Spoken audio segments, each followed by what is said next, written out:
अस्सलाम वालेकुम व्यूअर्स, मेरा नाम है अब्दुल गफ्फार और आप देख रहे हैं Abdul Gaffar London market YouTube channel. एक और नई वीडियो के साथ हाजिर हूँ कट पीस के वाले से। ये सारा जो है ना कट पीस मिलेंगे इसके अंदर आपको, और सारे जो है ना गर्म होंगे। इसमें बेड के भी कवर होंगे और देख रहे हैं सारे थान में। और ये कुरिया का जो है ना 100 kg का बंडल है।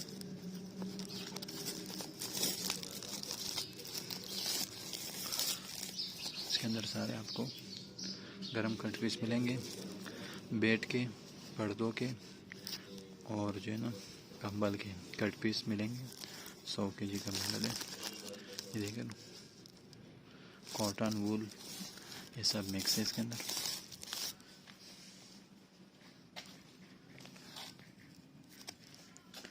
ये पूरा का पूरा एक ही बंडल आता है कंटेनर के अंदर, और 100 kg का बंडल है।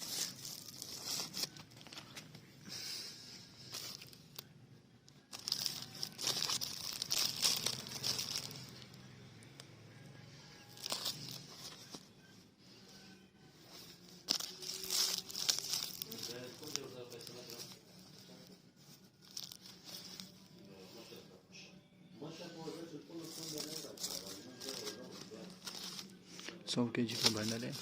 और ये सारा जो है ना कंटेनर के अंदर एक ही बंडल आता है। कोरियन कट पीस है, गरम में पर्दों के कट पीस, बेड के कट पीस और जो है ना पर्दों और कंबल के कट पीस ये मिलेंगे, और सारे घर में मिलेंगे।